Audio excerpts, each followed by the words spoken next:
Hello, I'm Charlie Sloper, or Manybubble on the internet, and I've been thinking recently about how to stop confusing my players, because I tend to describe things a lot, and I have a habit of muddling crucial information with fluffy stuff that's just nice. So I've come up with this analogy that helps DMs ensure effective communication of information.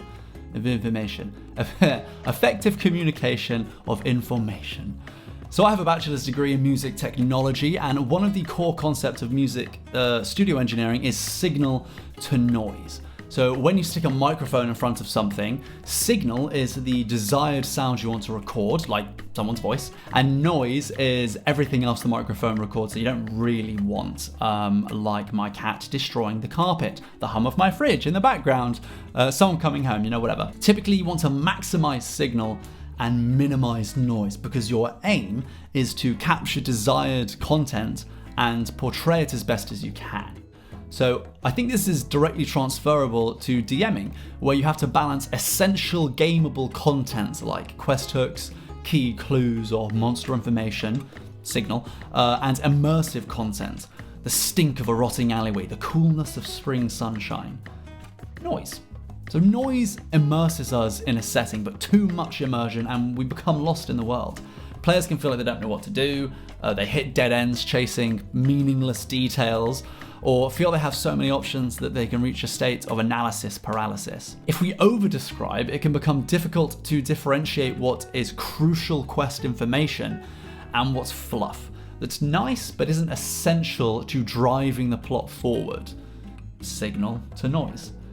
Of course, there is crossover here. The red stain you notice on a nobleman's cuff. Is it red wine? Or something more sinister? I mean, that's gameable. It's also fluff, but understanding the difference between the two and when they cross over and how to present them to your players is crucial. Unfortunately, the inverse is also problematic. Too little noise and we end up in what I can best describe as a cartoon. Like older animations where only one book on the shelf is animated, the rest is static or a painting or whatever, so you know exactly which one the heroes have to pull to reveal the hidden entrance. Likewise in games, if you only describe a single thing in a room to your players, they will hyper-focus on it. Understanding how much or how little we describe things, how deeply or lightly we embody our NPCs, and how thickly or thinly we veil our quest hooks and key information is essential to ensuring good narrative flow, driving the plot, and ensuring our players don't get lost in the noise. A classic example of overdoing noise is repeating travel descriptions. If your party's going shopping and they pass through a market, go into descriptions of sticky smells, abrasive shouting, and the technicolored goods all around them. But on their way back, don't describe it all again. It's a waste of time. They already know what's there, and if they want to check a particular detail, they'll ask. Just call for a check or something. If something's important has changed, you can let them know. But repeating street descriptions is a common and clear example of poor control of noise that I've seen and done quite a lot. Now, I can't pretend to be a master at managing signal to noise. This is what I struggle with the most as a DM. I often fail as constructor of a scenario, confusing my players in too many layers of plot and fluff and numerous NPCs. I mean, that's partially why I'm making this video, to muddle through my thoughts so that I can improve. Having said that, I'm not just going to highlight a problem without trying to fix it, so I've got two ways that I use this concept to better my game. Firstly, and in my view most importantly, is to understand the purpose of noise. I've already kind of said it, it's immersion. Description and setting takes our players away from Earth and into the mystical realm you've concocted. It helps them make decisions as their character, not their fleshy human selves. It causes them to think about NPCs as people, not as bags of loot. It makes them care. I think it's what makes them come back. So knowing that, we can understand that there is a minimum threshold and a maximum threshold to noise. The minimum is just enough to pull your players in so they're not thinking of themselves sat around a kitchen table throwing little plastic things, and the maximum is bordering on information overload. To illustrate this, I wanted to use an example of one of the first adventures that I wrote as a bad example and try and fix it. So this is as my players discovered and entered a portal to the elemental plane of fire to rescue a blacksmith from from a warmongering fiend of shadow. Heat, red light. The fire salts in your system are invigorating, and they stave off the incineration that would surely come from entering a place of pure flame. Instead, you feel only comfort from your surroundings, as though surrounded by gentle campfires. Gradual hills and slopes of grass-like flames surround you. Minuscule flames lap around your ankles like tiny blades of grass. The ground is springy, having a great deal of give like thick moss. Your feet sink, but your movement is not impeded. It feels similar to stepping on a bouncy mattress. Thick mattress, even. Without hard edges, shade, or variation in colour, distance and exact terrain is hard to discern. However, in the distance, an enormous mountain, upside down, its base rising up into smog which coats the sky. Fire pours or rises from or into its highest peak by way of a churning sea of flame. It's hard to tell the direction the fire flows, but the solidity of this mountain gives you a sure point of reference for direction. And closer than this peak is a structure that is in stark contrast to the surrounding shades of flame. A black orb. Probably the size of a building, perhaps an hour's journey ahead. Goddamn, I hate it. There are some good bits. It's evocative, and I think it sets the scene, but it dwells on stuff that just doesn't matter. Things I could say if the players asked about them, but they just don't need to be mentioned in an opening description. Like, there's like half a paragraph on the bounciness of the floor. I mentioned flame grass twice. Why twice? Like, why even once, to be honest? Like, just say the floor is fire and everywhere is lava. The floor is lava. If the players care or are worried, they will ask and poke it a bit, and like then you can go into the tactile response. The ending is solid though. Declaring the most interesting and important thing last focuses it for the players. An obvious goal with open means of achievement, I think, is normally a good way to go.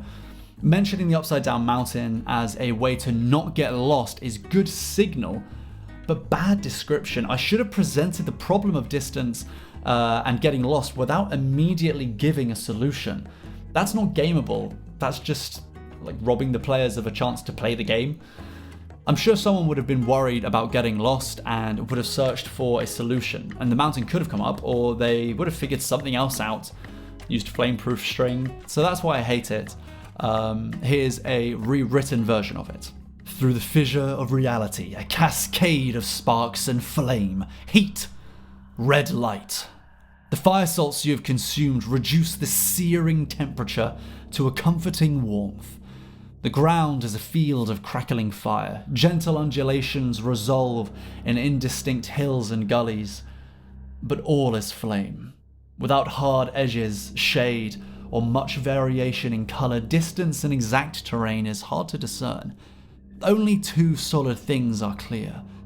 Piercing through clouds of fog, far, far away, a terrible jagged mountain hangs in the sky, blinding flame roaring from its peak, and before it, much closer, a colossal black orb set into the flickering ground. So this is shorter, it's still a bit long, but it touches on three core senses: sight, touch, and sound. It gives information that the players can query and chew on, and it presents two significant and interactive elements: the mountain and the orb.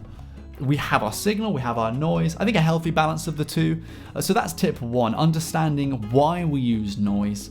Try not to overdo it. Secondly is to simply understand why we present a scenario to our players.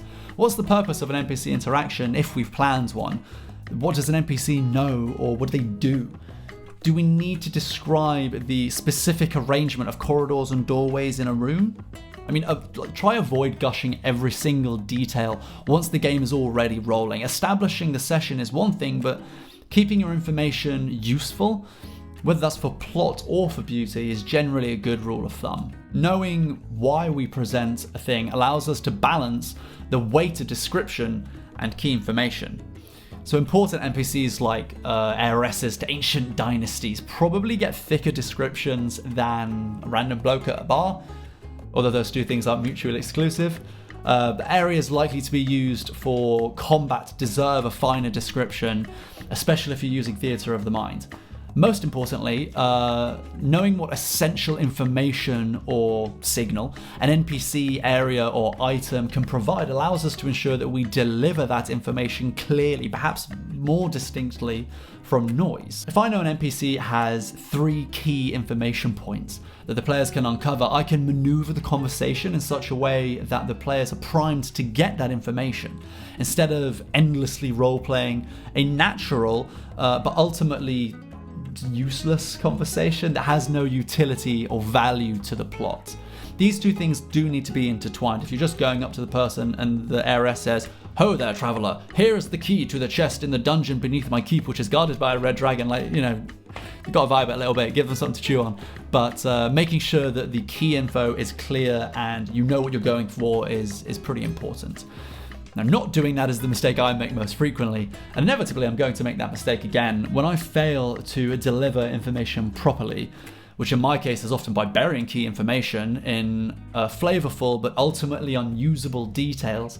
My final backup is to flexibly improvise. If my players focus on a detail or point that is irrelevant, or something that I didn't intend to be relevant, but it's plausible, I'll often try to let their solution be the right one. I'll sort of retcon under the table to make their path correct, but I only do this if I know it isn't going to mess something else up, and I only do it if the players have been clever, if they've reasonably expended their resources, basically if it makes sense and they deserve it. Sometimes players fail, make poor decisions, follow an ill-advised path, or just make mistakes. But if those mistakes are made because I have misled the players, because I've not adequately fulfilled my role as a presenter of a scenario, then I change the scenario to fit their solution, if it's right. And that's a muscle that you can only really get through experience, playing the game, messing up and improving your practice for next time. That's why I'm making this video. Signal to noise and the flow of information is what I struggle with the most.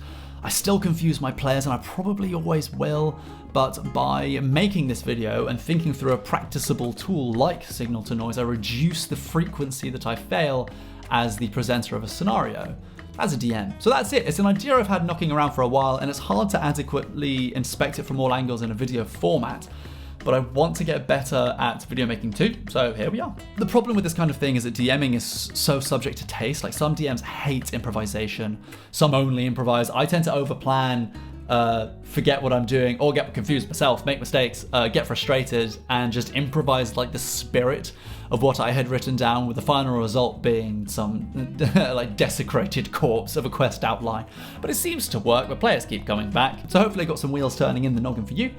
You can expect more thoughtful sort of theory videos like this from me, my interpretation on monster design, I don't really use the stat blocks you get in monster books, player options, and maybe some actual play, probably focused around one-to-one gaming. I need to figure out how to film in my tiny flat. But yeah, there you are. I'm Charlie Sloper, Manny Bubble on the internet. Let me know if this is useless trash or if you think it's any good. Thanks, bye.